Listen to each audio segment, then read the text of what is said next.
Global labor arbitrage is an economic phenomenon where, as a result of the removal of or disintegration of barriers to international trade, jobs move to nations where labor and the cost of doing business is inexpensive, and, or impoverished labor moves to nations with higher-paying jobs. Two common barriers to international trade are tariffs and the cost of transporting goods across oceans. With the advent of the Internet, the decrease of the costs of telecommunications, and the possibility of near-instantaneous document transfer, the barriers to the trade of intellectual work product, which is essentially any kind of work that can be performed on a computer or that makes use of a college education, have been greatly reduced. Often, a prosperous nation will remove its barriers to international trade, integrating its labor market with those of nations with a lower cost of labor, resulting in a shifting of jobs from the prosperous nation to the developing one. The end result is an increase in the supply of labor relative to the demand for labor, which means a decrease in costs.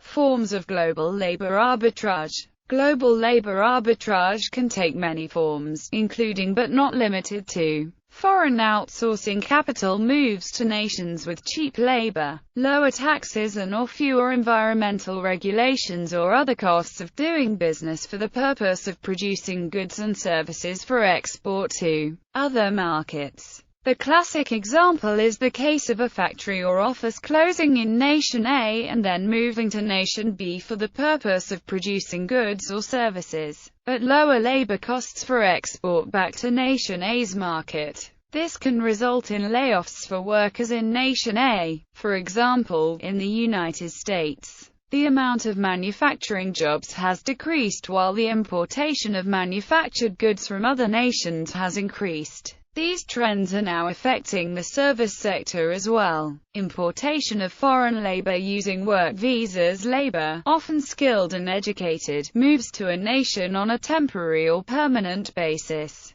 This has the effect of increasing the supply of labor in that nation's market. This type of labor importation may be advantageous. According to the National Venture Capital Association, a registered political action committee, over 25% of all startups responding to an NVCA survey in the San Francisco Bay Area of the U.S. in the last 15 years were immigrant-founded. 40% of all publicly traded and venture-founded companies in high-tech manufacturing were started by immigrants. These account for more than half of all jobs in this sector. To conduct the research, we examined the Thomson Financial Database of all publicly traded venture-backed companies founded since 1970. After eliminating those that had merged, been acquired, or were otherwise no longer publicly traded, we used public records, internet research, emails, and phone calls to identify the nativity of the founders for the nearly 900 remaining companies. For the companies on our final list of immigrant-founded U.S. publicly traded venture-backed companies had at least one immigrant founder. National Venture Capital Association, American-made.